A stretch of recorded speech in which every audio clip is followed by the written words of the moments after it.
What's good, everybody? The ambassador here live from underneath the Six Flags California sign here today with another enthusiast roundtable. And I've got some awesome guests today. As you can see on the screen already, we're doing it Brady Bunch style. Here we're here and over here and over here and over here. We've got the Coaster Challenge podcast. What is up, everybody? How are you? Say hi all at once. Hi. Hi. Hello. Awesome. So we'll start at the top, at least what it looks like on my screen. We've got Andrew. Hi there. How are you doing? Good. And where are you broadcasting from? I am back home after a 3-week long road trip in the theme park capital, Orlando, Florida. Hey, now, nice. We'll get into your trip here in just a second. Then right below me, we got Kim. How are you, Kim? I am awesome. On summer break, getting ready to take my first road trip of the year. Couldn't be better. Awesome. And you are you in Ohio as well? Where are you? I can't remember. Louisville, Kentucky. Oh, that's right. I was close enough. All right. And then last but not least, we've got David, who is right over here. Hello, everybody. I'm actually right here in our main headquarter studio here in Burbank, California, the media capital of the world. Yeah. And, it's just an honor to be here. And I'm glad to see, Ambassador, you're not far from me from Burbank. You're in Valencia, right? That's right. I'm just about 6 minutes from Magic Mountain. And actually right now, technically, I'm underneath the Six Flags California sign in a little gift shop. That's my running gags that I'm going to pretend like that's my studio. If those who haven't been to Magic Mountain, there's like that old sign by Wendy's. It says Six Flags California. Yeah. And underneath it used to be a gift shop. And they've closed it down. It hasn't been open for years. And I've begged with past presidents. I'm like, I will put money into infrastructure. I'll rebuild stuff. Let me just have it as my little studio. Oh, it would be so amazing. All the Wendy's you could eat, access to the park. But no, yeah, I currently at my temporary studio, about 6 minutes away. Yeah. So again, welcome so much, Coaster Challenge podcast. So the first thing I want to say is you guys had me on as a guest not that long ago. I know we filmed it a while ago, but I was able to be aired not that long ago. And I was just so appreciative of that I was like, you guys got to get on my show. Let's talk about y'all. I mean, it's like, it's nice to talk about me, blah, blah, blah, blah. But this show, Enthusiast Roundtable, is really about you guys, those who are out there making the content, doing the road trips, and just basically just having an enthusiastic time. I want to get back on to how did all of you meet? David, do you want me to tell the story about you, or do you want me to? Andrew, I'll give you the honor of sharing the story. There you go. All right. So it's actually very apropos, given this is the Enthusiast Roundtable. So David and I met not at so much an enthusiast event, but at a filming. ACE and other organizations, but especially ACE, they get recruited by parks to help bring in bodies, basically, to fill trains for new coaster openings and media days and so forth. Nowadays, given the success of Coaster Challenge, all of us here are part of the media list for various parks, and we get to fill the front of the trains. We're actually there as invited guests, and we very much appreciate, especially within the SeaWorld organization, amongst other parks, that we get to go to media events for. I've been to many of them myself, but this is back when Coaster Challenge was nowhere near as big as it is now, in the very early days, back in 2018. As I learned later that day, and this was in late May of 2018, I was still living in San Diego, California. And on this fateful day, I learned that Coaster Challenge was only a few years old. So we were just getting started. But and at that point, actually, David was the only person basically involved with Coaster Challenge, the only main person. And I had never met David before, but David and I fortuitously both volunteered to go to the Electric Eel Media Day. Yeah. And for ACE, there early in the morning, late May, in May, 2018. And this was, I was very lucky to do this because I almost didn't go because I was about to move to Orlando. I was very busy packing, getting ready to move, finishing up my job and everything, but I decided to go, thankfully. And, we were filling up seats on the coaster as different media outlets come and go. And at one point, David and I were kind of in the short line together, waiting for the next train, start talking, and we just hit it off and realized we had a lot in common. I really liked Coaster Challenge's mission, as David told me about it. Really liked how noble it is, and that it, a YouTube channel. Back then, it was just a YouTube channel, but it was one of those YouTube channels that's not trying to make money to have people avoid having a job. a real generation. It was just about actually donating to charity. And that really stood out because I've not heard of a coaster channel that's all about charity, all about doing good. And so David really caught my attention. And as I later told him, I thought about maybe getting involved with the YouTube channel, starting my own, maybe at that point. So I was getting more involved in the enthusiast realm, if you will. Sure. But his really stood out. Coaster Challenge really stood out. And so I moved to Orlando. And shortly thereafter, I started helping out with Coaster Challenge, but that's how we met. Nice. The East Coast representative. I love it. Yep. And David, when you and Andrew first kind of were like hanging out together, did you knew that you would probably work really well together on this podcast, or what drew you to wanting to bring him on board? He was very approachable. As a coaster enthusiast who was just started getting into the community, I was noticing that a lot of enthusiasts were not approachable. A lot of them were very quiet, keep to themselves. Okay. Or there's little groups, like there's a group of enthusiasts here, group of enthusiasts there. So I was kind of by myself. So I went to this event by myself. I didn't have friends or anybody. I just had joined ACE at the time because I heard so much about it. So I happened to be in line, and Andrew talks to everybody. And that's what I loved about him, was he was not afraid to come up to me and talk to me. And we were talking to each other, and he saw I was wearing a Coaster Challenge shirt. It's the shirt that he's currently wearing right now. And he was talking to me about it. He goes, "Hey, Coaster Challenge, what's it all about?" And then I started telling him the story of how it all started, my coaster fear journey and all that stuff. And he was just blown away by that. So we ended up talking throughout the entire event. In fact, when the event was over, him and I went and walked SeaWorld San Diego together and went on a bunch of rides together. And It was sad because I finally had found a coaster friend in California. He was my first coaster friend. I mean, I've met people, but he was the first one that was actually hanging out with me. And I was sad when I heard he was moving to Orlando. Yeah. But then I looked at Andrew and I said, "Hey, since you're in Orlando, I need an East Coast representative. Would you like to represent Coaster Challenge on the East Coast?" And he just hands down did it. Sweet. And also, hey, do you got a couch I can crash on when I want to come out to ride the rides? There's that built in too, right? He stayed with me for a month last year in May of 2022. Yeah, it's my guest room, which is also my office. We talked about your studio. My studio / office is also my guest bedroom, and it gets very, and I don't mean this in a bad way, but it gets very frequent and good use from good friends of mine, a lot of enthusiasts and other friends and family. Sure.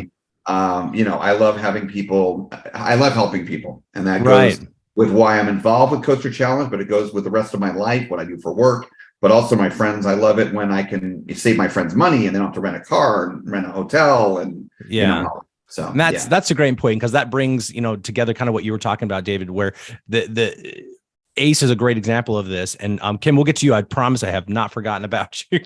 But like how we go to these events because we want to share that enthusiasm that we have for parks and for rides and stuff like that. But David, real quick, why don't you give a quick elevator pitch of how you started? Because I mean, anybody who knows you knows the story, but there could be some first-time watchers who don't know you. Give me the elevator pitch of how Coaster Challenge Network started, and then we'll talk about how Kim came on board. All right. So before Coaster Challenge started, as a kid growing up, I was a kid that always served his community. I'll say up front, I was a very proud Boy Scout. I've always believed in helping others, but there was one thing that nobody knew about was at 9 years old, I was diagnosed with Tourette's syndrome, and that was around 1991. Now, back in 1991, nobody knew what Tourette's syndrome was. Doctors had to pull out a special medical book, because there's no internet back in 1991 to figure out the symptoms that I had. And when they found out what I had was Tourette's syndrome, well, society and the community was not educated about Tourette's. So the problem, if those that don't know what Tourette's is, it's a neurological disorder to the brain, and there's no cure for it. So if you're under a lot of pressure, like under a lot of stress, if you're nervous, afraid, I'll twitch my head like this. I'll blink my eyes. I used to clear my throat like every 3 to 5 seconds. Right. So if you can imagine being a kid where nobody understands what Tourette's syndrome is, the level of bullying and harassment that I got was horrendous. so over time, I had a very difficult childhood. So Tourette syndrome prevented me from doing high adventure thrills, and roller coasters was one of those high adventure thrills. So me going to theme parks was very challenging. I did go, my family would take me, I would go with friends, but when it came to the big coasters, you could not get them on me. So, like I said in my story, when I would tell guests on our show, if you would have met me before 2015 and asked me to get on a roller coaster, my answer would have been hell no. You would have never gotten me on a roller coaster, even if you paid me to get on a roller coaster.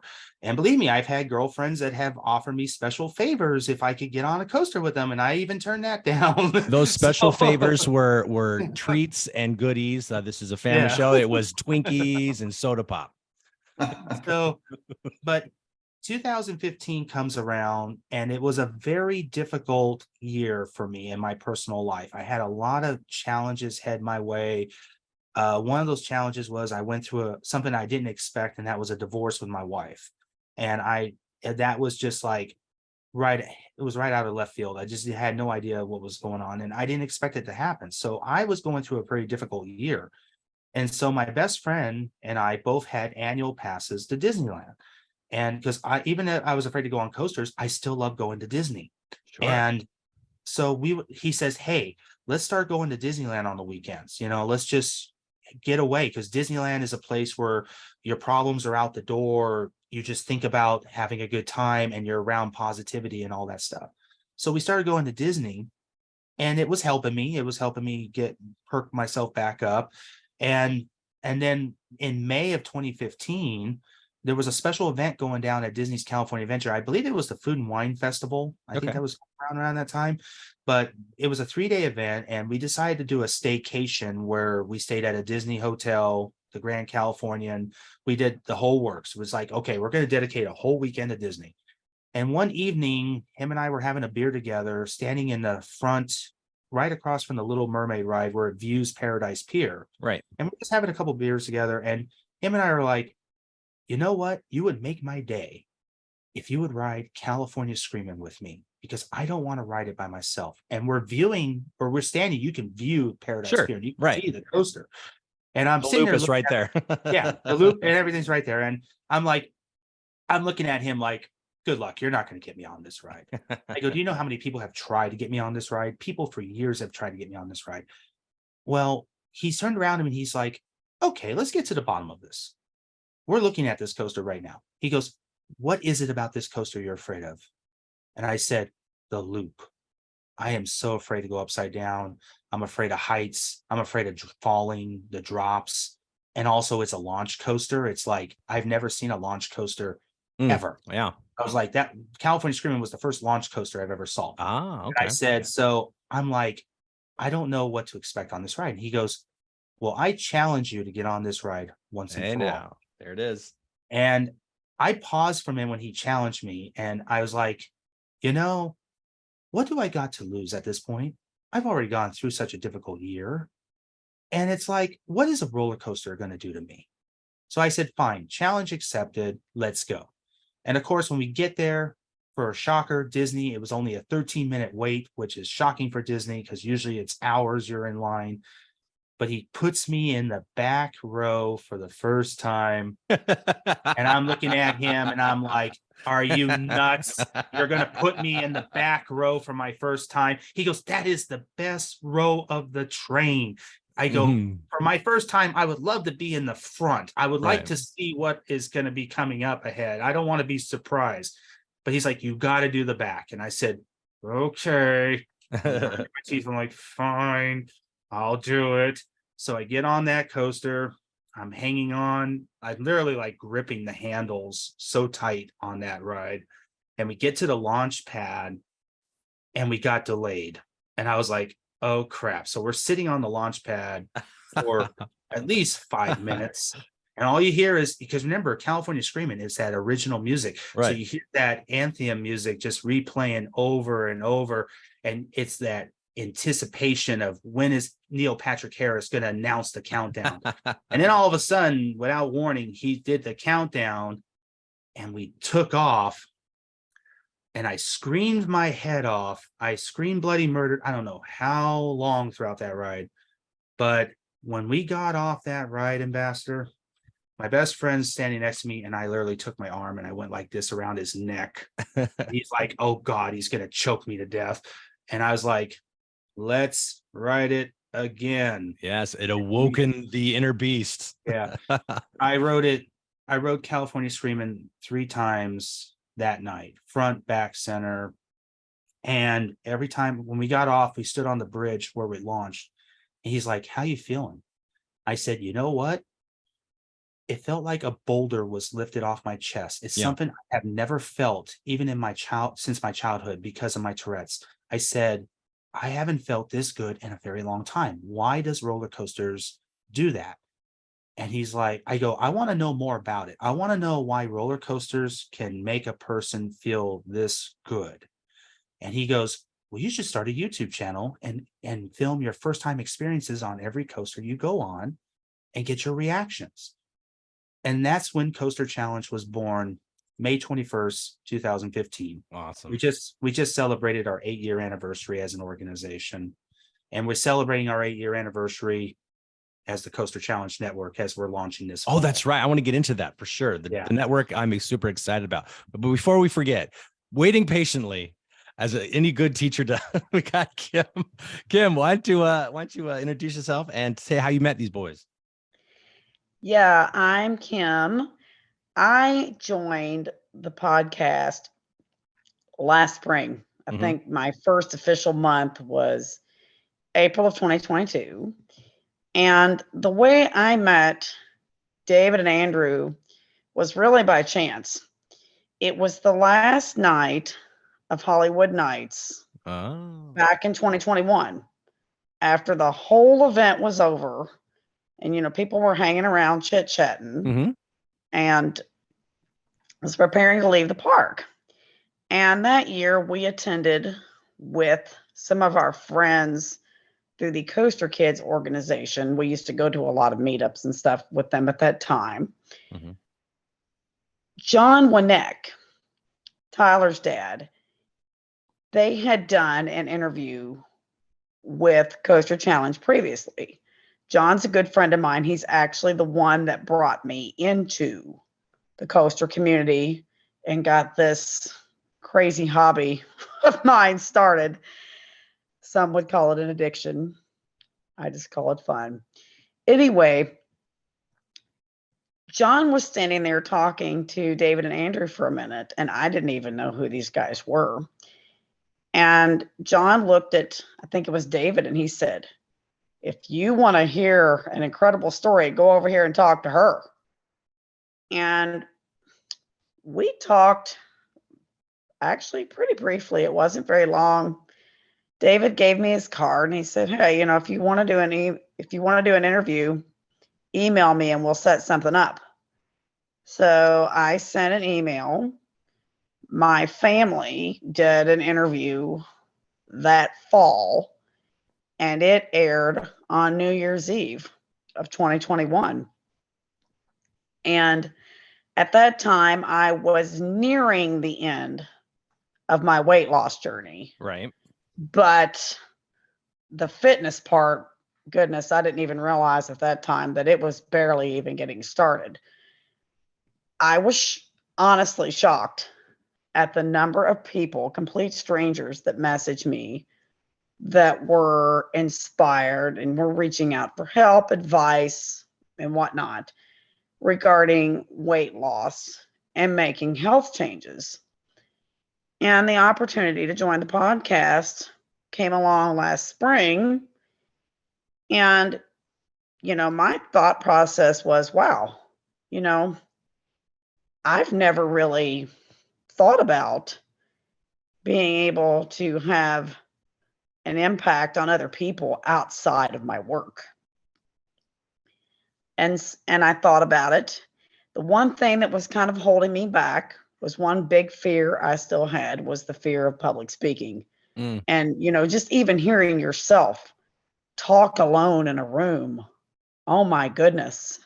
And then listening to my own interviews at first and editing them, I'm like, cringe. Oh my gosh, what am I doing? Man, if we had all behind the scenes cameras right now in each one of our rooms, everybody would be like, what the heck are you doing? Lights and cameras and stuff. That took a while. But I'm like, you've overcome all of this fear.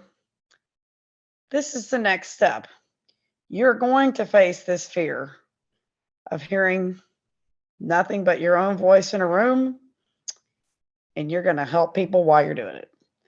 So that's what brought me onto the podcast. And I have to say, it has been nothing but the most rewarding of experiences.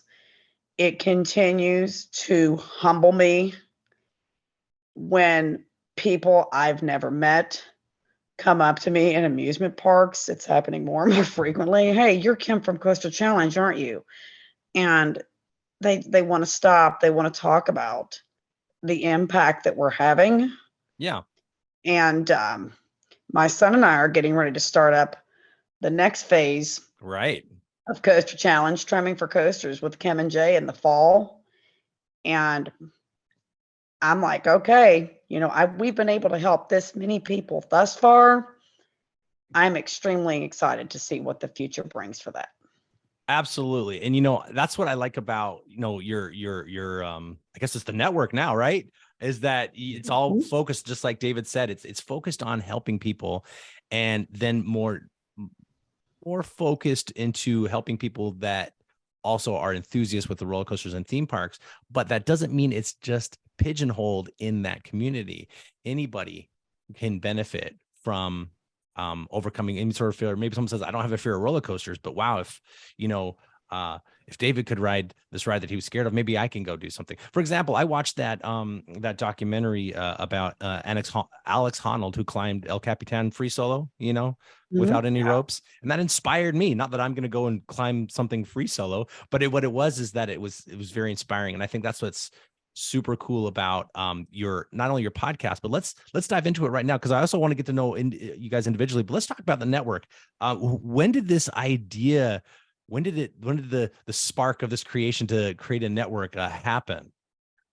I would say during the pandemic. When the pandemic hit and we were all in lockdown and shutdown for a while, I had to really sit back and think about the future. Not just thinking, because most likely, I think we can all agree here that during that pandemic, we were all thinking about our own personal lives. Like, what are we doing? Are we achieving what we want to do in our lives? Are we doing better? How can we do better if we can get out from under this? I was doing that for my own personal life, but I was also thinking about the future of Coaster Challenge. I was like, you know what? I love what we're doing. We're helping people, but I feel like we're not helping enough people. It's like, what can we do that can help more people out there to make a difference in their lives? And the one thing that, like what Kim shared, I shared the same thing. When I started coasters, I weighed 300 pounds. And when I started getting into coasters, and when I found out I couldn't fit on certain coasters, it really bothered me. So I went on a journey myself, and I ended up losing 125 pounds throughout the whole journey I was doing Coaster Challenge. So fitness has always been a thing in my heart. It's like losing weight and looking great and feeling good, and so I've been thinking about doing a network for a long time, because I've lived in Burbank my whole life. I've worked with Hollywood. I've worked with many people in the studio industry, and I know so many people in production, and people have told me a lot of things. And ever since the streaming networks started taking off, like Netflix, Hulu, Disney Plus, Peacock, Paramount Plus, it's like, wow, I would love someday in the future to have a theme park streaming network. That'd be cool. Where everybody comes together and there's all these different series. So I was telling Andrew about it. I said, you know what? We may not be able to get that far right now, but I said, we'll start with the podcast, because it's something we could do from home during the pandemic and be a special podcast that's on a mission. But launching a network that follows that same mission, and we have different series, not just on coasters and theme parks, but coaster enthusiasts have other interests as well. And fitness, like with Kim with her fitness, Right. I'm a Lego enthusiast, so I'm like, there's other things. Andrew's passion is cars outside of theme parks. So I said, you know what? We could create a network where we do series in theme parks, but we can also share some other series that also interest coaster enthusiasts. Can you that share also what those help- channels are? Sorry, I didn't mean to cut you off. What are the all the things that are coming on your network? Oh yeah. So well, Kim just mentioned that we're going to be launching trimming for coasters, where Right. Kim and Jay are going to be sharing their fitness journey, and they're going to help people, and they're going to interview people. It's going to be a video podcast, but it's also going to be training videos, which Kim I'll let go in detail. But then also I'm going to be launching David's Lego adventure, where I'm going to be showing people my Lego passion, and I'm going to be building some of the most incredible Lego models that nobody has ever seen. Hey. Right now I'm currently building the Freedom Tower in New York. Oh, And cool. How it's a many 5 bricks foot- is that? It's still in production right now, but right now I'm at 33,000 bricks right now and still growing. So it's Nice. quite an investment, but I'm going to be building it's a 20 by 20 warehouse with a 20 by 20 table, and we're going to be building the biggest Lego city of all time. And it's all going to be captured on film, and people can follow along. Other Lego enthusiasts can be able to build what I'm building and be able to, it's just something fun for people to watch. And So it's a good, are you building that just from a kit or just from your own imagination? my own imagination. Wow, that's My own awesome. imagine. There will be some classic kits in Uh-huh. the process. Like Andrew a while back bought me the Home Alone house from Lego. So I plan to build that. They also came out with a new 5 foot tall Eiffel Tower that I'm going to build that has light. I bought a light kit for. It's going to look really cool, and it's going to be a fun series. And then right now, those are the two main series, but then we have our coaster challenge on location, where our media day events and any special events at theme parks, we have people that represent us if we can't get there. And then we have the podcast. But those are just some of the series we're getting started, but we've got a lot more series going to be coming out in the next couple of years that eventually this is going to become like the future of theme park media. That's our slogan with the Coaster Challenge Nice. Network, is we want to be able to help people who are content creators. If they have an idea and they need support, that's what our network is about: supporting people and helping them bring out their creativity, and we can help make it happen. That's why with Kim, with Trimming for Coasters, we're taking her dream and we're going to make it into reality, and we're going to make it into something special for everybody out there, something that Kim and Jay can be proud of. But Kim, if you want to add anything about Trimming for Coasters. Yeah, tell us what your ideas are for it, without giving away much too away. We want to tease the show so people will go to it. But when's it starting? What's it going to be about? Well, first of all, I want to credit Andrew. He's the one that came up with the name and the idea for Trimming for Coasters. Well, hang on a second, Kim. Hang on a second. I did come up with a name. Thank you for that. But I have to give credit where credit's due. David and I basically came up with the idea together. So it was a collaboration, but then the light bulb came on my head for the name. So I like naming things. So, but thank you. That's good. Trim breaks. Yeah, Trimming and coasters. they contacted me and said, "What do you think about this idea?"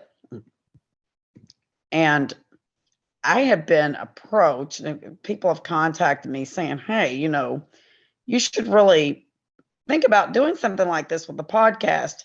And I just didn't have the pieces of the puzzle put together. And I'll tell you, Andrew and David brought that to me. Andrew's exact words were, "I want you to take this and run with it." As soon as they helped me get all the pieces of the puzzle put together, I'm like, we're all clearing out of here. Let's go. I already have enough people lined up to interview for this video podcast to get us through about the first year and a half.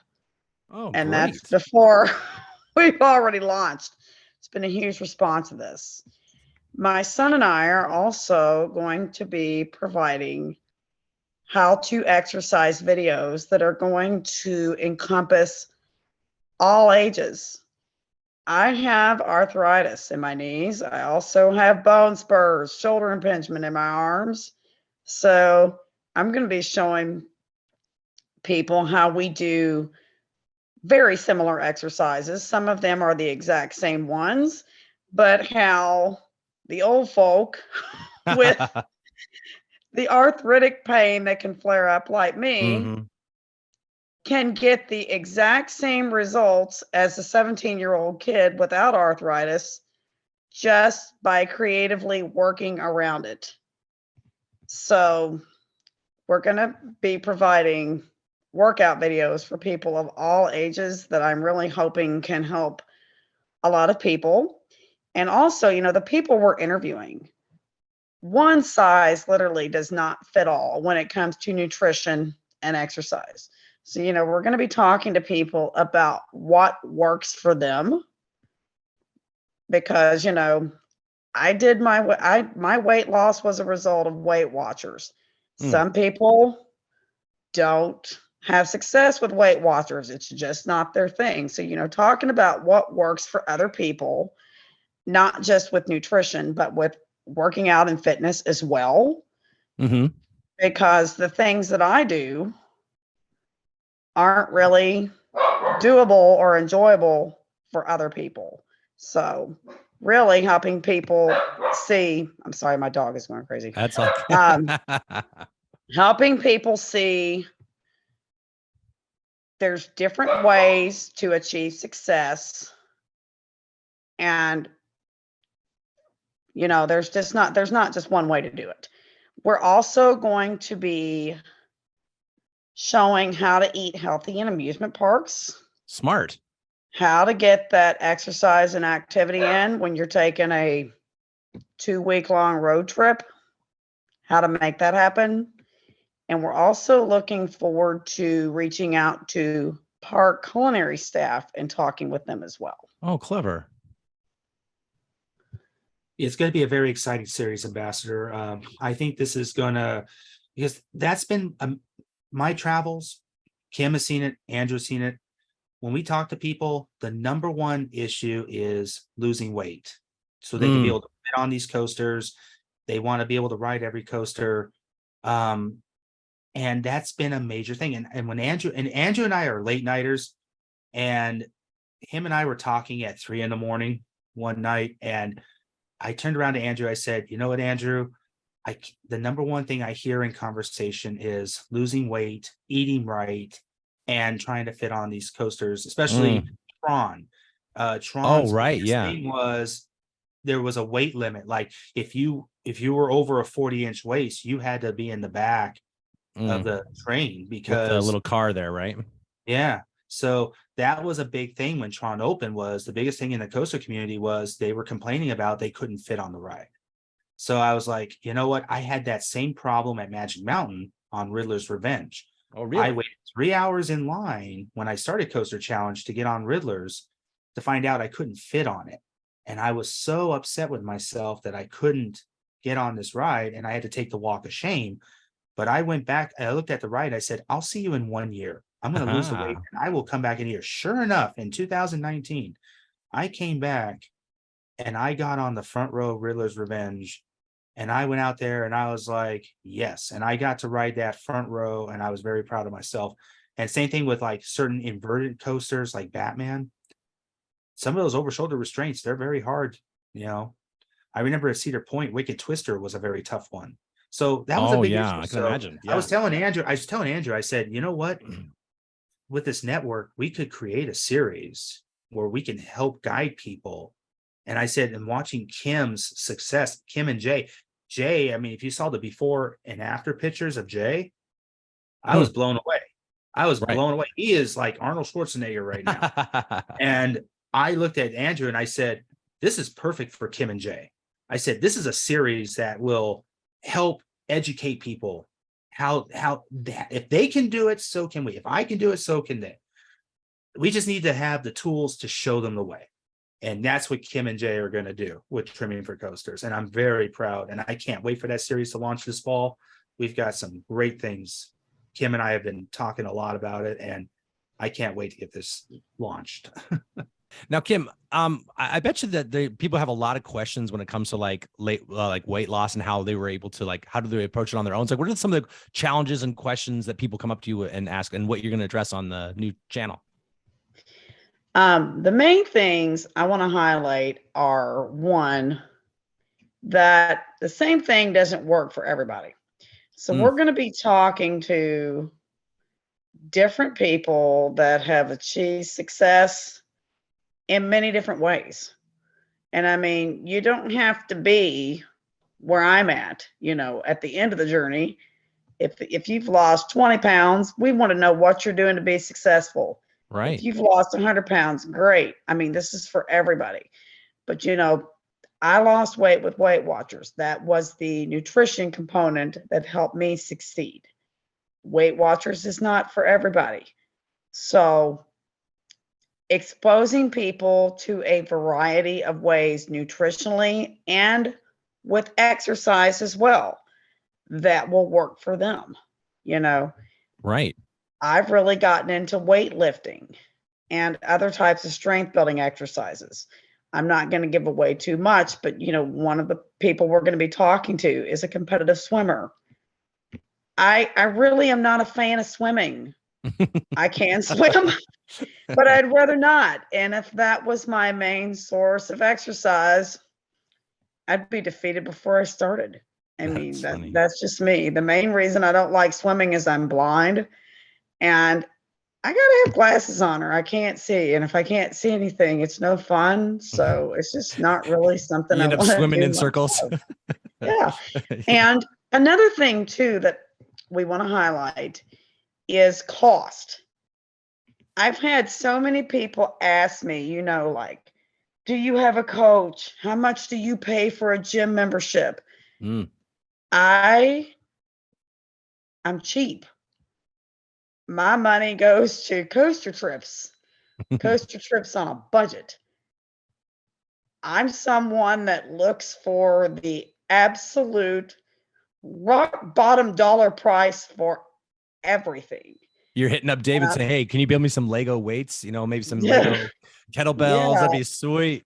Oh, yeah. I mean, it all started for me with a $75 elliptical that I bought off of Facebook Marketplace. And when I first started doing that, I could literally only do about 10 minutes on the lowest setting. That was all my body would allow me to do. That was it. But you got to start somewhere and just keep moving. And my son, he got into a weightlifting class at school. And as I got towards the end of the weight loss, I was very frustrated by the loose, saggy skin. As you get older and you lose weight, that doesn't want to tone up. So I looked at him and maybe what he's doing could help me. So I'm like, Jay, come down here and show me what you're doing. So I went to Walmart. Walmart's great. Yeah. Bought dumbbells and started weightlifting with what Jay had shown me. And this has just very slowly evolved into leg exercises, abdominal exercises. I have combined what he showed me with stuff that I found on Google and YouTube. Isn't YouTube University the best? Living room. The only equipment I have, I've got dumbbells in a variety of weights and a kettlebell that I bought from Walmart. I've got a free workout bench that somebody gave me from school and an exercise mat. And as far as Weight Watchers goes, I've never bought their food. It's too expensive and you don't get to eat enough of it. I like to eat and I like to eat a lot. And one of the questions that really caught me off guard that people asked me a while back was, how did you fight the hunger pains when you first started losing weight? And my response was, hunger pains. If you're having hunger pains, you're not doing it right. Because one of the things that actually surprised me was I had to learn to eat more. And it was hard for me to eat enough to lose weight at the beginning, which I never expected, because the more food you eat, with the right balance throughout the day. This is one key thing that Weight Watchers taught me. It keeps the metabolism moving. And somebody actually looked at me in complete shock. Prime from Melanin Coaster Network looked at me at Hollywood Nights last weekend. He saw me eating pie and fudge, and he's like, Kim, what are you doing? I said, you don't seem to understand. My metabolism is so fast on these trips. If I'm not careful, I'll drop weight. And I do. I can drop weight in the blink of an eye. And my goal is not weight loss at all. It's maintenance. So when I'm on these trips and I'm moving a lot, I do that to make sure I don't drop. And also, that's one of the things, the Weight Watchers taught me. So you can treat yourself every once in a while. Just don't live in the treat zone. That's an excellent point. It sounds awesome because I'm excited to watch the series. Because if you recall, a year ago, I was kind of doing my own theme park related weight loss program on the cheap. It was that I have a Six Flags Magic Mountain pass. I don't have a gym membership. Magic Mountain is basically a mountain all over the place. And I said, I wonder if I just, there was that guy that ate there every single day for lunch to save money. What if I went and walked there every day to try to lose weight? You will lose it. And I did. I walked there for 40 days straight. I walked 5 miles. So I figured out every single path that you can walk around twice and then back to the parking lot. And I would try to park far away. And I dropped about 14 pounds in 40 days, which was great. And that was again, it was on the cheap. It's like, hey, I have a Magic Mountain pass. But I mean, I think it's exciting because, I'm sure also in your Lego show, you're going to also talk about kind of like, hey, if you've already got Legos, use your creativity, use your brain, and you can create stuff. You don't have to go out and like spend, because let's come close. Let's be honest. Lego bricks ain't cheap. So, doing things with stuff that you've already got is great. I mean, it's that creativity when you're a kid. Cause like my son, he's 8 years old and he's building stuff with Lego and like, and I love that. I'm excited to watch both these channels and these new shows. When do they launch? Well, we're shooting. It's going to be in the fall. Mm-hmm. I'm hoping September, but it may be sometime possibly October, November. Okay. It all depends how right now we're on summer break for June and July, and that's when everyone does their travels. And I know Kim's got a big travel thing. Me this year, I kind of taken a break from traveling because I've been so focusing on this launch on the network, but also personal life has changed for me too with work and everything. But right now it's giving me an opportunity to focus on this network, get it launched and get everything together. And so as soon as we get things going, but I want to try, it's going to be in the fall. We just don't know an exact date and month yet, but as soon as we get them going, we'll announce it on social media when the first episodes will be launched. Dude, super excited for David and Kim for your new shows. Andrew, do you have any shows that you're going to have coming up on the network as well? Nothing new for me yet, at least. Nothing on the horizon. Just really doubling down on the podcast, since that's been cool. Not my only baby. It's really been David and I from the beginning, but David's really busy, especially in the fall with the crazy wild decorating he does for Halloween and Christmas at his day job, so to speak. So and Kim's going to be still doing the podcast, but really focusing on Trimming for Coaster. So for now, I'm going to be one of the big ones, really focusing on the podcast. So sweet, keeping that baby rolling. Hey, I'm going to do a quick elevator pitch for Coaster Network, the Coaster Challenge Network. You ready? I like this theme of doing things on the cheap. I'm building my new studio on the cheap, and you want to talk about how really cheap I'm doing things. I built my own lights. You ready? This was built out of a let me get the original material, out of a turkey baster pan.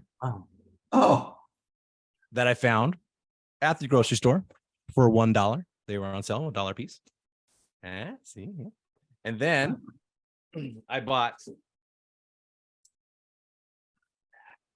some really cheap LED lights that are daylight rated. These are, they come to 6,000 Kelvin. So those are the same ones I use in my Lego models. There you go. Yeah, it was really cheap. It was only $8 when I bought them. So I take them and I line the interior Here, let me zoom out a little bit. Let's zoom up.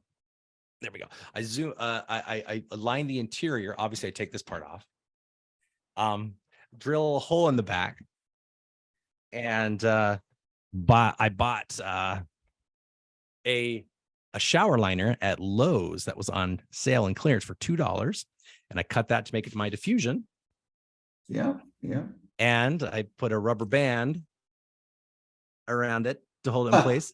I just used this is just gaffer's tape to kind of structurally keep it nice. And so I can put glue on the back, and I can't show you because I'm using the light right now. Or maybe can I show you? No.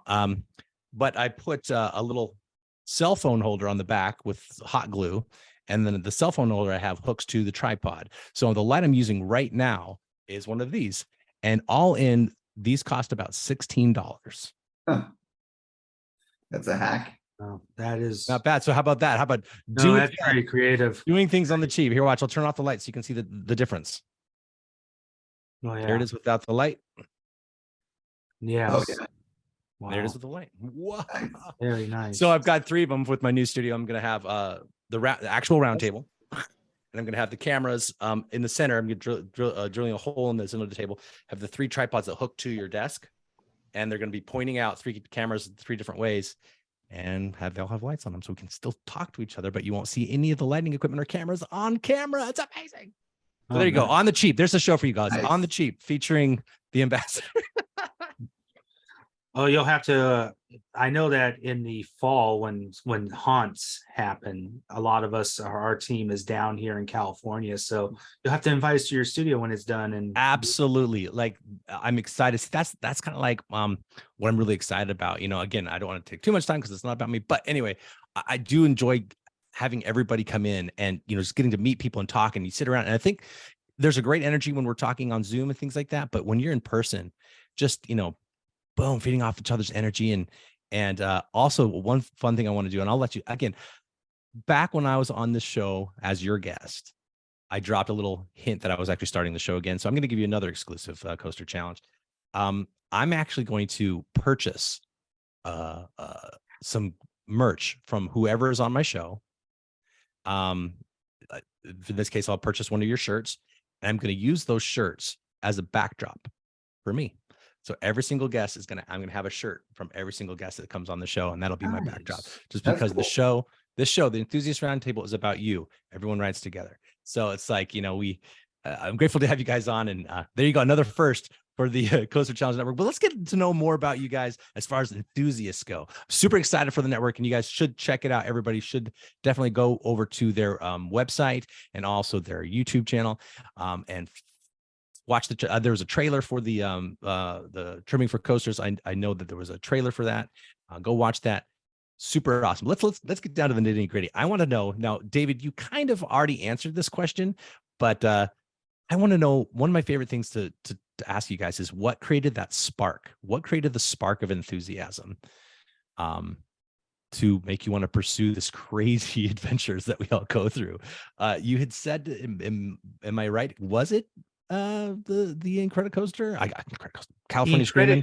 The Incredicoaster got me curious about coasters. Oh, good. It got me really curious because how I felt. What made me an enthusiast was when I got on the accelerator at Knott's Berry Farm. Oh, that's a good one. Yeah. You thought Incredicoaster had a lunch. Going 0 to 88 miles an hour in 3 seconds was amazing. And back then, because Coaster Challenge, when we started it, we were a Facebook campaign, and I had people following me inspired by the movement we were doing of helping people break their fears. And right. I met some really awesome. I met a really awesome enthusiast and his son, Chuck Cole, which was came with me to Knott's during that time. And I turned around to him and I said, "Is this the fastest coaster out there?" And he's like, "Oh no." He's like, "If you want to ride a really good coaster, you need to go to Cedar Point and ride Top Thrill Dragster." Yeah, I know it's not the fastest, but in the United States at the time, for me, that's my fastest. But he said that was the closest sister coaster to Accelerator. And so in 2017, I made my first travel to Cedar Point. Cedar Point was the first park I went to, and I got to get on Top Thrill Dragster, and that changed my life to the point I wasn't afraid to ride any coaster. Yeah. I rode that before I rode Millennium Force. But I will tell you though, as much as I love Top Thrill and I can't wait to see what they're doing with it at Cedar Point now, but Maverick was my most favorite coaster in that park. I'm with you. Too much Maverick hate. Get in the comments. Too much Maverick hate. Yeah. Still is mine. Yeah. But Maverick, I rode that the most at Cedar Point. I was in love with that coaster. Yeah. So it's fantastic. I had the same reaction. I came off that coaster Maverick that is just smiling. And I'm like, if I come off a coaster smiling, that's it for me. All right. Let's go with you, Kim. What created that spark for you? I can tell you the exact moment and I'll never forget it. It was at a Coaster Kids meetup we went to during Haunt in 2019. I'd been in a 5-year depression after my mom died and some other things had happened. And I just couldn't step out of it. And it was that last ride of the night on Diamondback. I'd had a really good time with friends that day. I was really starting to open up and talk to people, which is something I had not done in a really long time. And that last run of the night on Diamondback, it was 1:00 in the morning. I finally put my hands up on the drop at the coaster. We'd been riding it since 2018, but I'd never put my hands up on the drop. And I was riding with my daughter, and she said, "Now, Mom, put your feet out." And I went to, hang on, it says my computer's getting ready to die. Let me make sure it's still plugged in. Sorry. There she goes. And we're going to leave it up to you to complete the end of her story. She put her feet out and her I'm back. harness came unlatched and she fell to her. Oh, wait, no. Okay. No, that did not happen. Apparently my power strip was turned off. Anyway. It's all good. So I've been riding the coaster since 2018, but I never put my hands up on the drop. Right. I finally put my hands up on the drop, and my daughter's like, "Now, Mom, put your feet out." I did it. I put my feet out, and for the first time in my life, I actually relaxed enough on that ride to feel airtime.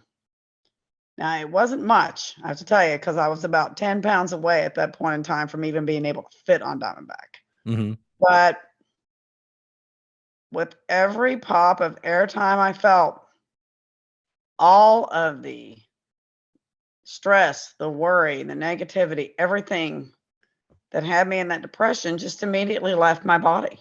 That way, yeah. And when we got off the coaster, like, this was something unlike anything I've ever experienced. I need more of this in my life. And my daughter looked at me and said, "Okay, Mom, when are we going to Cedar Point?" Because we'd never been to Cedar Point. I said, "Not yet." She said, "Why?" I said, "Look at me.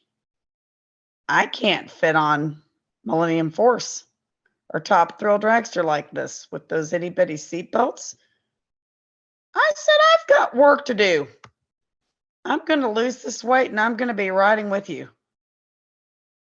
And that's the kick in the butt I needed. It brought me back to life. Awesome. To lose the weight, get myself in shape. We went to Cedar Point in June. There you go. It was during COVID. We had to get those ride access tickets and wear a mask. Yeah. But I'll tell you what, I fit on Millennium Force that day. That was, goodness, 70 some pounds ago. But I fit, but I was still experiencing some pain in my knees and stuff. So I'm like, well, great. You fit on the coaster.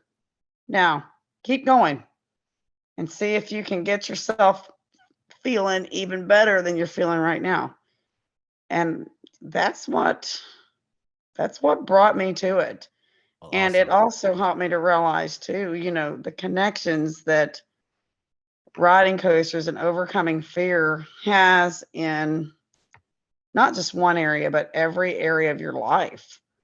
Letting go of that fear helped me to get my mind together in the kitchen with my eating. If I've got the discipline to overcome this fear, I still have the discipline in me to do this. And it's been life-changing. in absolutely every way. Love it. I think that's just, it's so exciting to hear these stories. And Andrew, I'm excited to hear the story. What was that moment, that ride, or that experience that created that spark to become an enthusiast? Yeah, so for me, my mom, who was basically my best friend, like when I was a kid. I mean, I had like, peer friends in school and stuff, but my mom and I did a lot of stuff together. She is where I get my adventurous spirit from. My dad was like the one who was the workaholic, and I didn't spend a lot of time with him. But my mom, she would take me places, and we'd go to county fairs, we'd go to theme parks and stuff. But she wasn't an enthusiast. She didn't like a lot of like the more extreme rides, but she just kind of liked the environment, the atmosphere, the food, some of the smaller rides, the games, stuff like that. And that's kind of how I enjoyed the parks growing up. And then in senior year in high school, I was in one of my classes I took was a physics class, and our teacher was a goofy guy. He was actually partly a phys ed teacher and part physics teacher, believe it or not. And we tried to pull a fast one on him. I'll be honest. We were AP physics, and so we basically told him, "Hey, we should go to." I grew up in New Jersey. We should go to Six Flags Great Adventure, and we can like do things like go on free fall and drop the penny. Study the physics and do a report on it. We were just trying to get a day out of school, basically, And so, he looked into it, and then he couldn't be us exclusively. So one thing led to another, and it turned into like a senior day for all the senior class to go to Six Flags Great Adventure. And I'd been there before with my parents and stuff, but I didn't ride much because I was deathly afraid of going upside down. I was so afraid of going upside down, I wouldn't do somersaults in gym class. That's how afraid I was. Wow. So I'm first to admit to embarrass myself. So there you go. So anyway, so we went, and I was there with a whole bunch of friends, and I'd really not gone to amusement parks or theme parks for the most part with friends. I was usually going with my mom. Yeah. And so we walk in the park, and there we are. This is in 1992. And my friends were all like, "Oh my God, we got to ride Great American Scream Machine. It's awesome." And or I heard it's awesome because I hadn't been on it yet. And so my friends are trying to drag me onto it. And, it's not like David, nothing against David, with the one loop and that's it, the only inversion on California Screamin'. We're talking about, what was it, 7 inversions, I think, on California Screamin', or excuse me, on Great American Scream Machine. And so peer pressure, not in a bad way. They weren't forcing me, but I was like, you know what, I'll try it. I was like, I remember thinking at the time, like, all of these friends that I love, and these are some of my closest friends, they're all into it. I'm like, how bad can it be? So I get on it. I'm afraid, of course, I'm in the process of conquering my fear journey here, and go through the first loop. We're going through that first loop, and I'm thinking to myself, oh, wow. Oh, this isn't bad at all. Oh, actually, this is fun. Oh, there's another loop. And oh, wow, there's this and that. And then, so anyway, so by the time I got off, I was in euphoria because all the adrenaline and the endorphins kicking in. Sure, yeah. Conquering my fear. So I remember saying to my friends, I was like, take me to all of the coasters here. Take me to all the ones that go upside down. Take me on everyone. Take me on everything. I'll go on anything now. I was ecstatic. And so, yeah, we went and rode everything there that day, lightning loops and, and all this and that. And I remember, I don't know if it was that visit or shortly thereafter, I had never had a season pass to a park before, but now all of a sudden I was all excited. So I got a season pass that summer, because that was my summer after my graduating high school. Was kind of like my, last summer to enjoy before going away to college. And I had a car and driver's license. I remember buying a season pass and going with all sorts of different friends and riding all the coasters. And then what kind of capped off that kind of summer, that year of becoming an enthusiast, was I remember going later on in the summer to Great Adventure, and they had this weird, it wasn't like a building, it was almost like this little hut set up with a roof on it with TVs, and this is going back to 1992. So CRT flat screens, and it had the Batman logo on the outside. And I was like, what the heck is this? And they had these TVs playing this like, POV or off-ride footage. But this is not computer generated. This is actual footage. Little do I know, it was of the Batman the Ride at Great American, already opened. And we were about to get, I think it was the second one, I believe, if not the third one of all the Six Flags. And I was like, what in the world? Wait a second. It's a coaster that goes upside down and it's under the track. Yeah, they hang underneath. What is this? And yeah, what is this? So, and I was so excited. I'm like, okay, I'm buying a season pass next year. I'm going to be here next summer when I'm home from school. And anyway, so that's how I become an enthusiast. That's awesome. No, it's such a fun story. It's like, you know, everybody has this unique kind of like approach or moment that happened in their lives. And what I really like about it when I ask this question is how excited that you get when you're talking about it. I was watching every one of your eyes and your faces, and you just kind of lit up. And isn't that what we chase? Isn't that why we're enthusiasts? We're chasing, not trying to relive that moment, because that moment will always kind of be untouchable, but it's just moving up from there, you know? Yeah. And that's why we watch like YouTube videos of like rides being constructed. I mean, if you think about how boring is that? We're sitting there watching, hey, look, they put a footer in. Oh my gosh, you know. But I think what it is just that we have that excitement of the unknown again, you know. And we're excited. That's why we go to new parks and try to get these new credits, because it's like it's chasing that that unknown. And you know, I really love it. And but conversely, though, when we become enthusiasts, we then start kind of get a little hoity-toity sometimes. And so now I want to get everybody's hot take. What's a great theme park or roller coaster hot take? And this is yours and yours alone. You will not be criticized by me, but I can't guarantee for the comments. But let's go in reverse order. Andrew, what's your hottest theme park or roller coaster take? Oh boy. Can I make quick two that are basically the same theme, the same kind of idea? Sure. So Steel Vengeance is overrated, although I like it better now. And Energylandia is Six Flags Poland. It is grossly overrated. I love it. Love it. Get in the comments, everybody. Get in the comments. Oh, they'll go after me. That is Andrew. Ghost Challenge. Kim, what about you? Okay. Hit me with your best shot on these takes. It's all good. Phoenix is boring. Flat out boring. Totally agreed. Slow and Totally agreed. sluggish, with random pops of airtime. I rode it twice and I'm like, I came all this way for that. I'm done. Yep. Felt the same Honestly. And another even hotter take, but I will get a chance for redemption when I return in July. Sky Rush. They could tear that thing down tomorrow after the 7 rides I had last visit. I'd be throwing one heck of a party. Yeah. I try, and I mean, I'm telling you, I don't just lift weights. I do leg building exercises, core exercises. There was absolutely nothing I could do to keep that restraint up. So I am going to try this platform technique that Andrew told me about. There we go. There we go. All right. When I return, because I'm one that will give every coaster every chance under the sun if I can figure out a way to learn to like it. So I'm going to try again. But as it stands right now, I just don't see anything to write home about that coaster. But I'm hoping that changes the month. So Nice. Kim, my friends Brian and James, shout out to Zooter Loopers. Oh yeah. They're a guest of ours here in season 3 of Coaster Challenge podcast.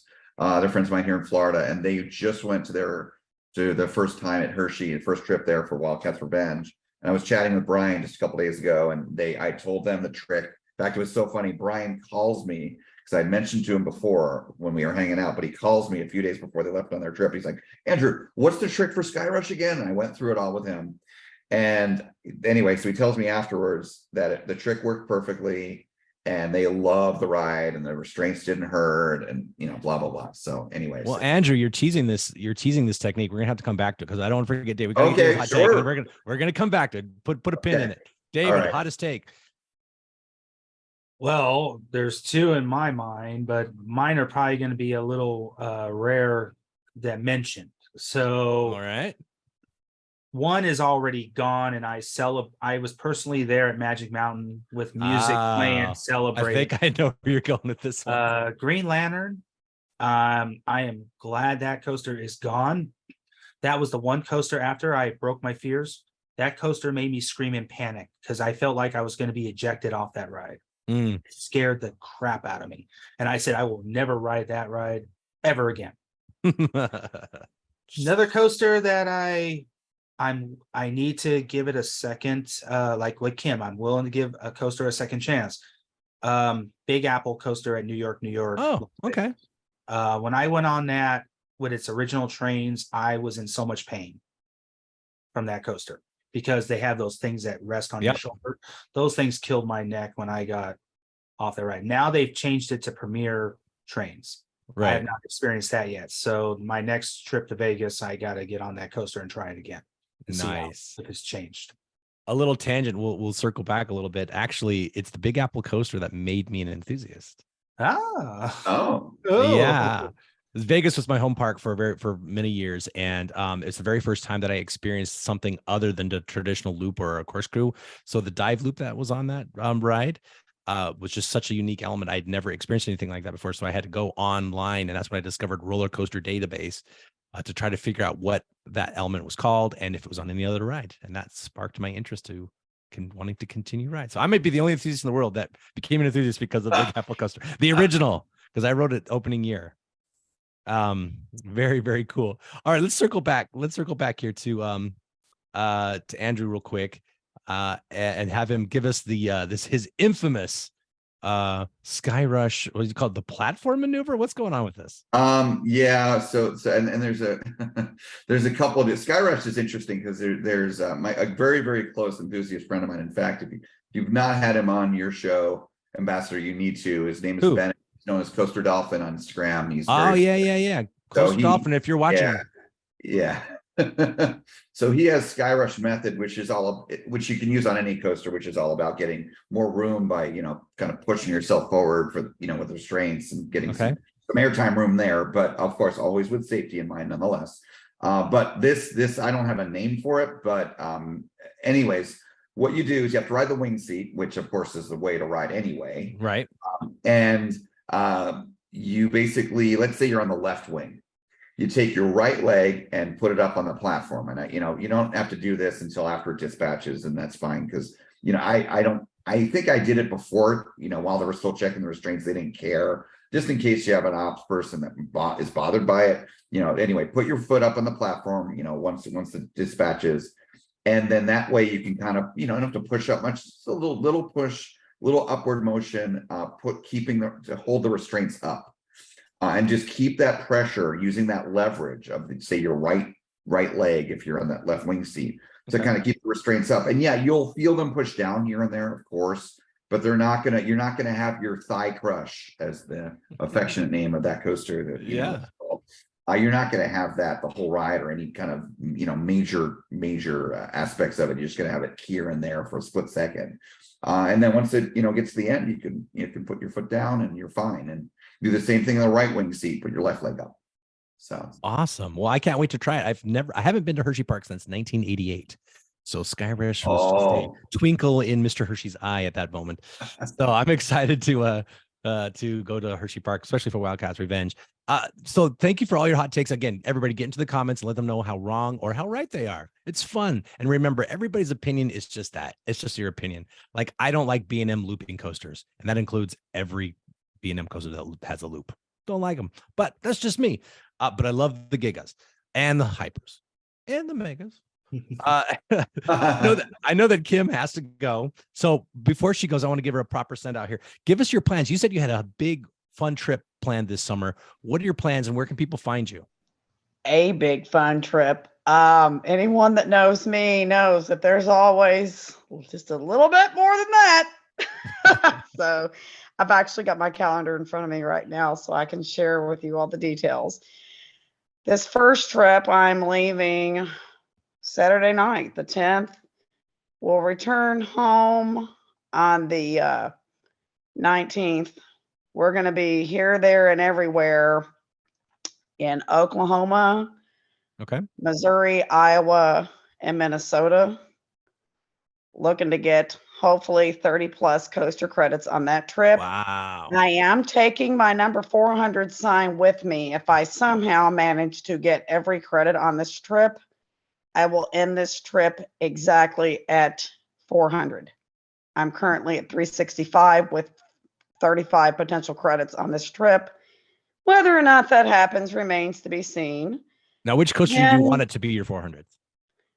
goodness, my calendar's changed around so much. It's not going to happen because I'm going to be way past 400 by the time I get there. It was originally going to be Behemoth at Canada's Wonderland, but that's not till the end of July. And there's no way I'm going to miss so many credits that will happen. So All right. if I get 400 on this trip, it'll be Ravine Flyer 2. Cool. That's if not, which I know is likely not the case because, getting all these credits is, it's a coin toss. If not, 400 will probably be on my next trip, which is leaving. We're going to be leaving June 26th, returning home at the end of that week. We're going to be going back down to Carowinds for the annual Fury Marathon and hitting up Busch Gardens, Williamsburg again, and King's Dominion. So 400 could potentially be Dark Coaster. And then I'm going to be home literally just like 3 days. And then I'm going back 4 days. And then I'm going over to Hershey Park July 5th to meet up with our friend Rich Albertson. 400 could potentially be Wildcats Revenge. If El Toro's back open by then, we're going to swing over to Six Flags Great Adventure before returning home. That's going to be a short trip. Smart. Then I'm going to be home about a week and a half. And then the last big trip of summer is July 15th and returning home on the 23rd. We're going to be hitting up Canada's Wonderland, Kennywood, Six Flags, Darien Lake. We're going to be going to Del Grosso and Lakemont. Wow. And then I'm pretty much going to be home with an occasional visit to Kings Island. I might hit there a couple times between trips this summer until fall break, which is going to be the first week of October. And that's when we're going to revisit Dollywood and go back to Cedar Point. Yes. Nice. That's a full trip. And where can people follow you to join your adventure on your socials? Well, I'm on Facebook as Kim Dykes, and I'm also on Instagram as Coaster Mom Fitness _life. That's right. where I can be found. If you want to reach out, contact me, talk about coasters. I love doing it. Yeah, reach out, follow her fun adventures, and she's also got some really good advice. And when you're at Hershey Park, make sure to use this platform technique that Andrew just taught you. All right, Kim, thanks so much for joining us. And again, you are the best, and thanks for coming on to the show. We'll talk to you soon. These other two guys are going to stick around for a little bit. I'm all clearing out of here. See ya. Very good. See you later. Oh, good. She's gone. Let's talk about her. No, I'm just kidding. I'm just kidding. Kim's the best. So, David and Andrew, obviously I don't want to keep you too much longer, but again, I appreciate you coming on the show. I also like to talk about predictions. Now, obviously, if there's something that's like, we shouldn't know, or it could compromise relationships, stuff like that, please don't talk about stuff that could get us in trouble or it's not official, because that's not what we do here. And that's not what they do on their podcast either, or their network. But just fun predictions. Like what do we predict that's coming next to like a park near you? Like what do you think? Let's go with Intamin. What do you think? When do you think we're going to start seeing more Intamins at like Cedar Fair parks or at a Six Flags park? Like what do you think? What are your predictions? Well, it looks like we're going to have I predict we're going to have a Velocicoaster style coaster at Universal Hollywood. We just don't know if it's Jurassic World theme or if it's going to be Fast and Furious. So I'm excited about that. That would be a big coaster for Hollywood, and that's in our backyard. Right. And I'm from Burbank, so I'm like less than 5 minutes away from Universal. So if we get a Velocicoaster style coaster at Hollywood, I'll probably be there every weekend. Oh yeah, they're playing those. They've got like roller coaster screams and sounds and stuff like that are playing, on speakers, and it's interesting because I'm not a pro by any means, but to me that just seems like they're testing out noise possibility with the surrounding neighborhoods, because the studio it's also a working studio, but there's neighborhoods around, things like that, and they're just trying to see what the sound levels are going to be like. and also just kind of see what how guests react. It's so cool, you know. And I know they're doing some demo, and I think it'd be cool to be a Fast and the Furious ride because, you know, the franchise that IP is very successful for the company. Oh yeah. And they do need a big redemption big time because the other two Fast and the Furious type rides are not that great. No. And it screams like a cool car that could like maybe drift or spin or something like that. What do you think, Andrew?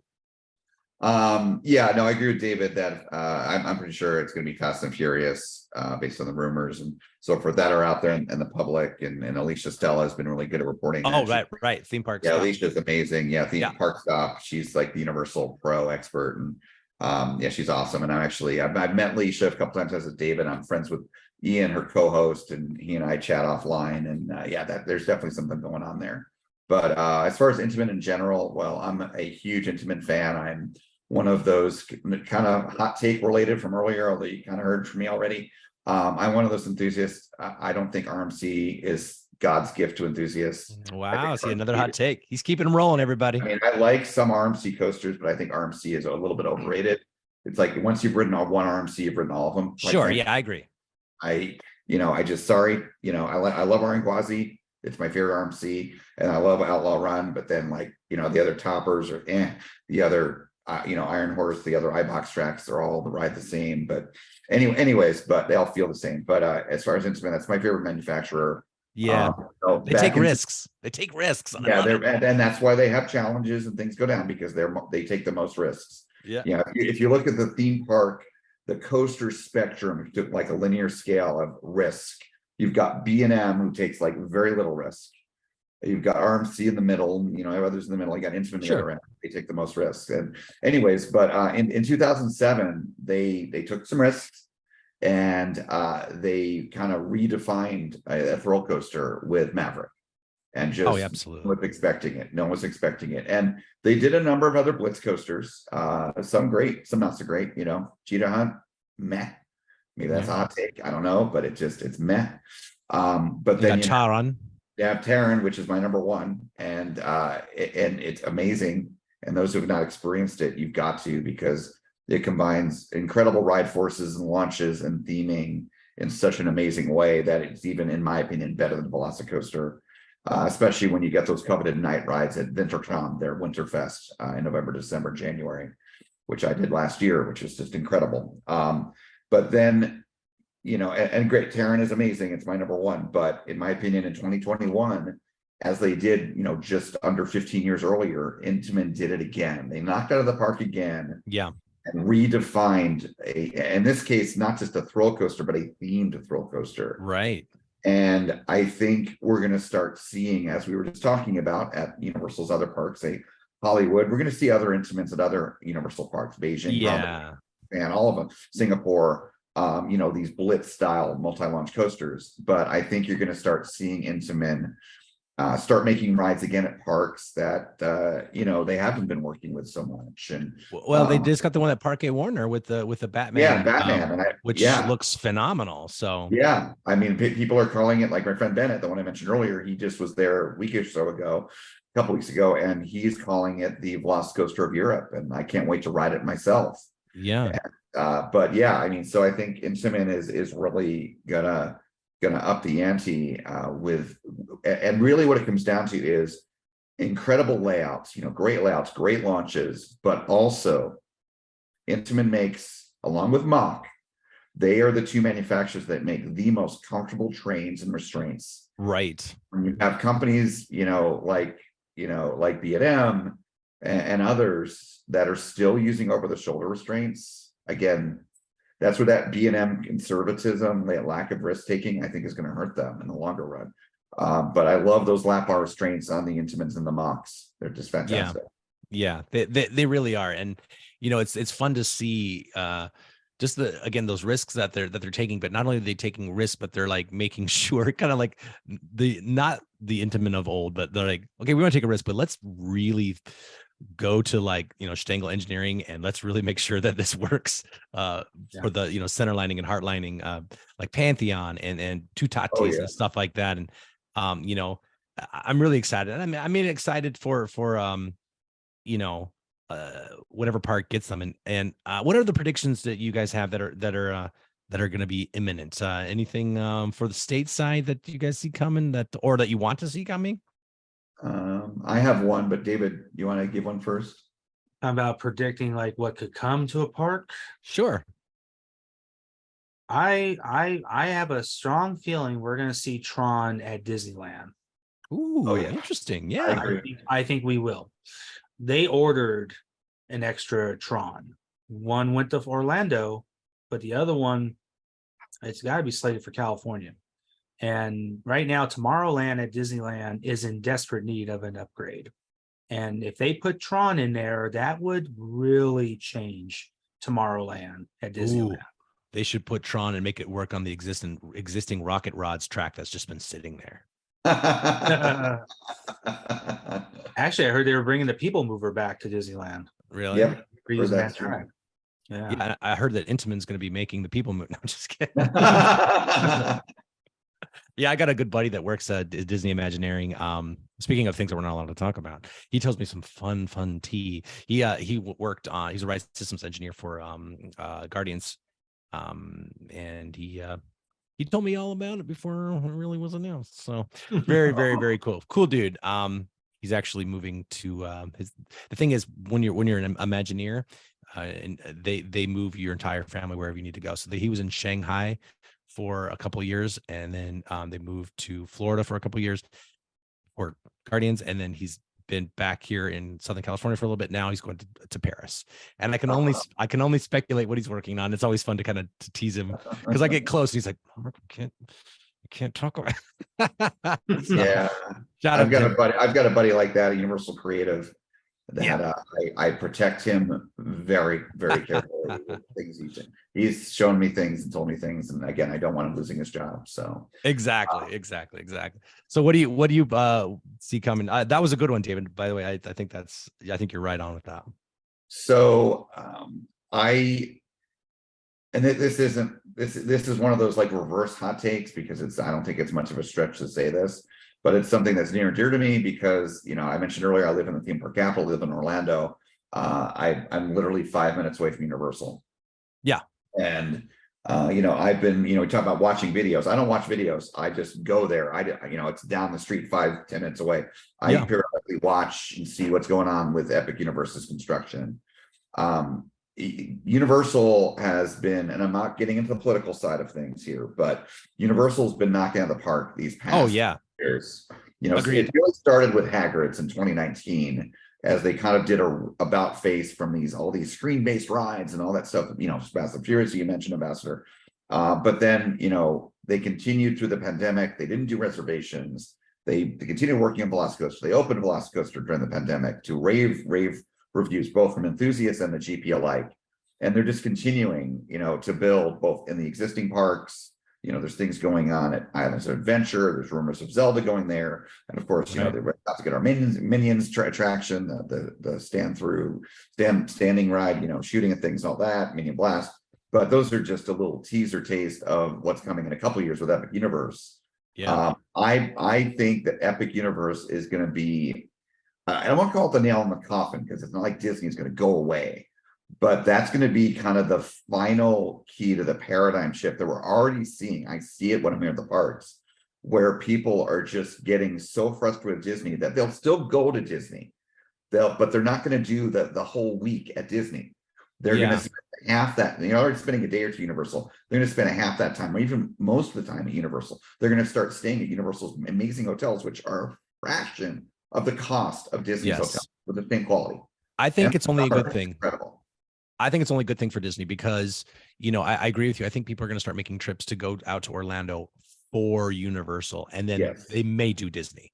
Whereas it was kind of the opposite before. For so long, people were doing Disney, like, I guess we might as well do Universal while we're here. But I think you're absolutely right. I think the hotels at Epic Universe and then the ones that are kind of off property are going to be great. I've stayed at Dockside and Pierside, and I thought they were fantastic. I think that it's much more cost effective, and I think you're right. I think people are going to, and I think that's also why, speaking of other predictions, I think that's another reason why SeaWorld Orlando is really stepping up their game. I mean, talk about B&M innovating. I mean, who knows how long they've had this ride in the works, but I mean, I'm sure you've ridden Pipeline. Oh, yeah. People had kind of the B&M meh like going into it. They really did. And they came off going, what? This is crazy. So, and now they're clearing land even For another now coaster. for another coaster. So I think that's SeaWorld doing. We got to at least try to keep up, or at least, do the best we can here with what's going on. Yeah, no, I agree. And I know, actually, I've ridden Pipeline. I've ridden it just once. Mm-hmm. I was there on Media Day. Thank you, SeaWorld. We've got a great relationship with them. We've actually had them on our podcast. We've had, other SeaWorld parks as well, and from the chain and so forth. Great relationship with them, and it's a great ride. Yeah, I mean that kind of suspension system where the seats bounce. I thought, okay, maybe it's gonna be a comfortable ride. I never thought about, oh yeah, with airtime, because it's not just fixed, it can go up and down. Well, with airtime, traditional, negative style airtime, your seat, you go up. Well, guess what? The seat, because it's not fixed, goes up too. And your legs naturally kick out. And it's such a fun enhancement to airtime, which, so many of us love. And I think that we're going to get a lot more of the surf coasters out there, more probably with boost launches, longer layouts with the mid-course, the boost launch. But I've only ridden it once. I have a very good excuse for it, because shortly after it opened, I wasn't even here for it opening. Shortly after the media event and the previews, I actually left on a 3-week road trip, and I just got back a couple days ago, and I'm kind of, collecting myself and catching It's up. all good. It's all good, man. So, yeah. When you're so close, don't worry about it. Like, I haven't been to Six Flags in about 2 weeks, so it's like, I get it. it's what it is. No, that's awesome. It's amazing that when stand-up coasters first started, they were not popular. Yeah. I've been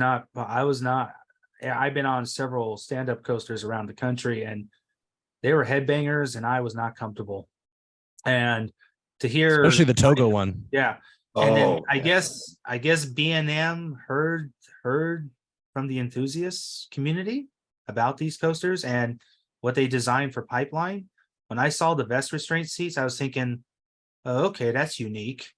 And then to hear Andrew, and I was hearing it all on social media about Pipeline, I was blown away that people were blown away over a stand-up coaster. I've never thought in a million years I would ever hear people rave about a stand-up coaster. The layout, when we were watching it being constructed, I was just like, okay, it'll be fun, sure, okay. But that's like, it's just one of those things. It's kind of like out here, and I'm sure maybe you've ridden it too, Andrew, but the West Coast Racers at Magic Mountain. Yeah. We were all watching it being built, and it's like, okay, this should be fun. And then you hit that first high five element, which just comes out of nowhere. And you had no idea that basically just yeets you right out of the seat. It was just, it's fun. It's fun to be surprised like that. So I'm very happy for B&M and for SeaWorld Orlando to have, a hit. I mean, not that Icebreaker wasn't a hit, but I really think that, Pipeline is what they needed to kind of really, get guests through the turnstiles. If you know what I'm saying. Yeah. That's cool. Orlando's the place to be. Oh yeah. That's legit. I got to get back out there, but, so you were talking about plans, like what are some plans for both of you coming up, trips or future guests or anything like that for your shows? What's going on with Coaster Challenge? Go ahead, David. Well, this year, I have been staying in California because launching a network is a lot of work, and I have been dedicating on focusing, and also the inflation has been painful financially. So it has really tightened my wallet on travel. Sure. But this year I said, you know what, I'm going to take this year, be at the local parks, go at some of the events. Like I love going to Scary Farm at Knott's every year. And it's a tradition that Andrew and I and the Coaster Challenge staff, we all get together and do Knott's Scary Farm every year together. And so that's one event, because I'm a big holiday haunt person. So like in our own family business, we do our own haunt at our business and we've been doing it for 8 years, and we've won several awards from our city of Burbank. Oh, cool. For our haunts. So I look forward to the fall for that. So really this year it's local for me. If you're coming out to California, you can always reach out to me, and I would love to go out to the local parks, especially Knott's, Magic Mountain, and Disney, and just be with friends. And that's my goal this year. Rock and roll. You know, there's still some local stuff I haven't even done yet. I haven't been down to SeaWorld San Diego in forever. I haven't ridden Emperor or this new one that just opened, Arctic Rescue. So I got to get down there. Yeah. I wanted to take the train, but the problem is that the rain keeps washing out the track in San Clemente. So it's like I can't take the train. Yeah. Oh, jeez. Oh, yes. And especially all this gloomy weather we've been dealing with in the rain still. Yeah, but you know, it's kind of funny with all the, I guess, as of recording this, you know, the West Coast right now, especially in the New York area, is all covered in smoke coming from the Canadian wildfires. And the best meme I saw was that meme from the Ballad of Buster Scruggs. What's his name? That one actor, but he's like first time, like having a red first time, like everybody in California saying, Yeah, been there, done that. Been there. So Andrew, what plans you got coming up? So this year I am taking a break, not from traveling, but okay, let me take a step back. So this is one of the things I've talked about on our podcast. You know what, our podcast is a fun podcast. We joke around and it's entertaining, but it's also a fairly serious podcast. It's about helping people, Right, face their fears and live better lives and help deal with even things like anxiety, depression, and so forth with theme park therapy. And as part of that, sometimes I will, if I think of something while I'm interviewing someone because of what we're talking about, I'll just point out this is good advice that I like to share. And one of the advice points that I've shared on our podcast, at least once, maybe twice now, is to remind the enthusiasts, the audience that's listening, that it's great that we have the coasters in the parks, but I know a number of enthusiasts, I'm not going to call them out by name here, that's all they like. They only go to parks. They only like coasters.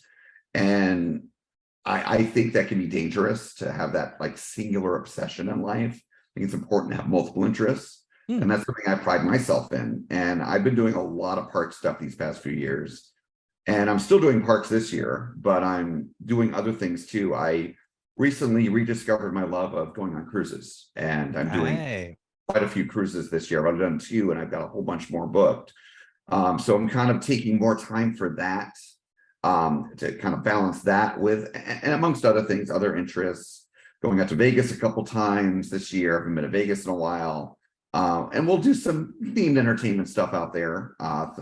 Big Apple coaster, Yeah, I've been on the coasters there, but I might do the sky jump. I'm really curious to check out the new escape room. They've got one for Saw, and I've never been to Area 15. I want to go to Meow Wolf. I love it's fun entertainment.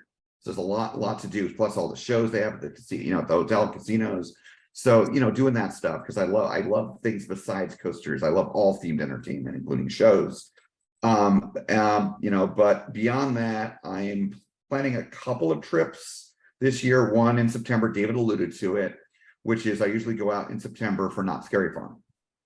Now, when I've done that these past couple of few years, it's just been like a long weekend, and I do Knott's Scary Farm, we do like another park, and that's it. It's just a couple days with travel on the either end of it. What I'm thinking of doing this year, and I've been talking to some friends, is doing an extended trip where it's what I call my staycations, or excuse me, my workcations.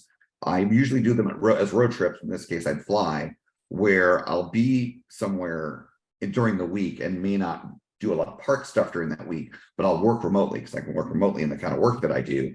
And then maybe at night do some stuff like haunts when I'm not working.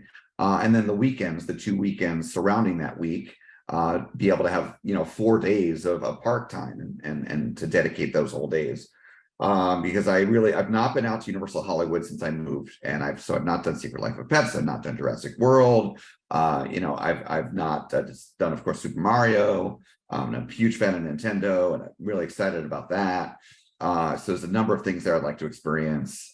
Get back to Disneyland. I've been there in a little while. So just that, do more haunts than just Knott's Scary Farm.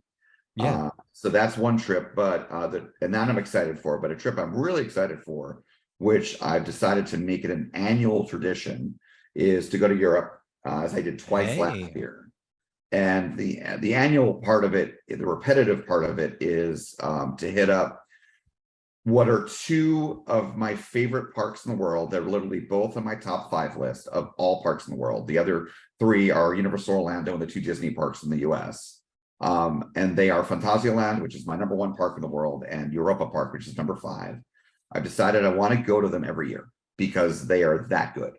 And for those that have not been, you don't understand. You will not be able to go. I went to both those parks twice last year, but then on these trips, what my plan to do is to hit other parks, maybe ones that I have been to before as well, or others. And this year, I'm going to do it in November because the key for me, and this is a big advice point for your listeners, I alluded to this earlier.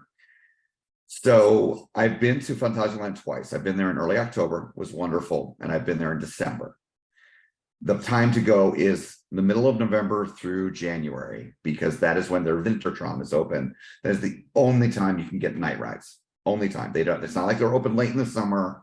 They don't do that. Yeah. So, and that park is an absolute, it is, as my friend Brett said, it is the best theme park event in the world. Absolutely, bar none. It's not just about the night rides. It's the shows. It's how beautiful the park is. The Christmas market, just all the detail. So Ambassador, this is how amazing Phantasialand is with their theming. They have snowmakers at the park, and they make real snow, not that fake soapy stuff that Disney right. does. They make real piles of snow that they refresh every single night before the next day during Wintertram. That is how detailed this park is. You don't see Disney doing that. You don't see Universal doing that. So yeah, so I'll be, yeah, I mean, so from now on, I'm going to go November, December, January, somewhere in there. This year, I'm going to try November. I'm going to try Thanksgiving week because it's not a holiday for them. Right. So it should be busy because, yeah, when I went in December last year, I went between Christmas and New Year's because my company shuts down then. So it was a free time to go. No need to take PTO, but it was very busy. Still had a wonderful time, but I'm like, you know what? I want more rides on Terran and Fly. So I'm going to go. And I've heard that late November is great because the weather isn't necessarily cold yet. And it's not busy. And then maybe another year I'll try January, and I'll try different things, during this 3-month period when they have the Wintertram event open. So yeah, and I'm hoping to get on to HOTTEST, but I don't think Park Asterix is going to be open in November. Yeah, I don't know. Maybe Batman. I don't know. I've never been a Park Warner, so and that maybe I'll see if that's open in November. But anyway, I'm gonna hit up some other European parks and then hit my 2 favorites. So. Sounds full, man. It sounds like an awesome time. And are you going to be sharing your journey on any of the socials? Oh yeah. So it's now, would you like me to share? Sure, go ahead, throw them out there. Yeah. So generally, what I do is I post from Instagram, and I have that feature where it posts to Facebook for me. But then I'll edit the post on Facebook. There's sometimes I'll make non-park related posts, more personal stuff, just on Facebook. But so the main way people can find me to follow my journeys, my adventures, whether it be the parks I go to, the cruises I'm on, the trips I'm going on, the movies I'm seeing, all the different things I like doing, is my Instagram, which is at Coaster Surf. And I did not create that name because of the surf coaster. I have had this name long before that was even be an emoji $1. yeah. SeaWorld owes me. No, I'm just kidding. But then you can also connect with me. My name, Andrew Locke. Locke is spelled Locke on Facebook. I know there's a few of us on there. If you go and see that it says like 30 plus people in common, that's probably me, because of all your park enthusiast friends. I'm assuming that people are saying that you have. I've got a lot of enthusiast friends on Facebook. So that's how you can find me. Nice. And look, I followed you on Instagram right now. Everybody's so if you can do it, if I can do it, you can do it. I'll put all the links in the description as well. David, why don't you go ahead and throw out your socials as well? Yeah. So before I do, if anybody out there in the coaster community that knows somebody that's just going through a rough time, going through depression, having anxiety, under a lot of stress, and but they want to make a change in their life, refer them over to our podcast. We have so many incredible stories, including the ambassador's story when he was in our finale of season 2. Yeah, we've got a lot of incredible guests, from theme park officials to coaster enthusiasts to just about everybody in the industry that has come on the show, and they have incredible stories that help people. And we have seen a lot of testament on that. But if you want to know more where you can get the episodes, you can visit our website at coasterchallengeusa.com. It has all our social media links. It has all the pages to our series that are coming out this fall. You can find the Coaster Challenge podcast on every podcast network.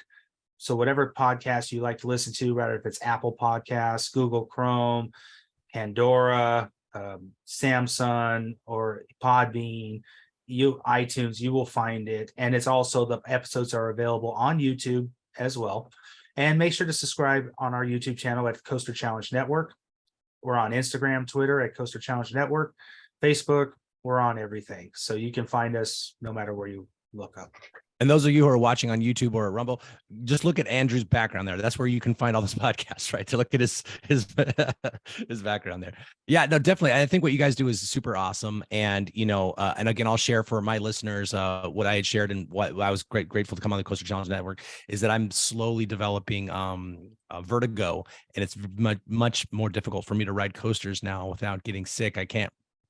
The concept of marathoning is in the distant past. Although I have been told that it is like exercising, and if you can exercise that muscle, you should do a little bit better. But I need about 20 minutes between rides. So, but I was grateful to come on and share that, and that's another reason why I created this show. I knew that my ride time was not as accessible as anybody else's, and so that's what brought me to YouTube to start watching other people writing things and reviewing things, and I was kind of living vicariously through them. And it was that idea of just being so enthused by the enthusiasts that I said, well, we've got to create a roundtable. We've got to get people together and just start nerding out and just start talking about this. And so again, Andrew and David, and also Kim, who had left, but really wanted to thank you so much for coming on to the show. It means a lot to me that you had me on yours. So I'm grateful that you could return the favor and come on to mine. This is actually episode 4, which is awesome. That's a great number to be.